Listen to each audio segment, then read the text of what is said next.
ఇటీవల కాలంలో మనం డిజిటల్ అరెస్ట్ అనేది ఒక పదం చాలా తరచుగా చూస్తూ ఉన్నాం. డిజిటల్ అరెస్ట్ అంటే ఎవడో ఫోన్ చేస్తాడు. వీడియో కాలో లేకపోతే మామూలు కాలో కాల్ చేస్తాడు. మీ పేరు మీద ఈ విధంగా స్కామ్ జరిగింది.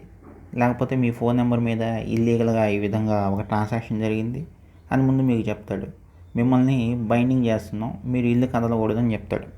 ఇంకా తర్వాత చిన్నగా మీ పేరు ఈ క్రైమ్‌లోంచి తీసేయాలంటే కొంత డబ్బు పే చేయండి అని ఈ విధంగా బేరసారాలు చేసి మ్యాక్సిమం లక్షల రూపాయల్లో ఆ వ్యక్తి దగ్గర నుంచి కాజేయడానికి మ్యాక్సిమం ట్రై చేస్తూ ఉన్నారు. ఇది ఒక రకంగా దాదాపు 3,000 కోట్లకు పైగా డబ్బులు దోపిడీ చేయబడ్డాయని ఈ ఆర్టికల్ ద్వారా మనం చూస్తున్నాం.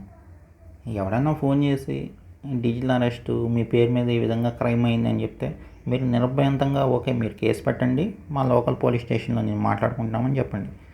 ఎవరైనా పక్క రాష్ట్రాల నుంచి కానీ వేరే వేరే రీజియన్ నుంచి కానీ పోలీసులు వచ్చి మిమ్మల్ని అరెస్ట్ చేయడానికి లేదు.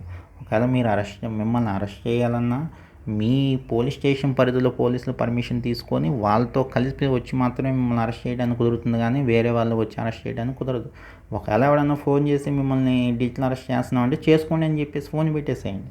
ఇదంతా ఒక ఫేక్ స్కామ్ మాఫియా తరచుగా జరుగుతుంది. Be aware of this.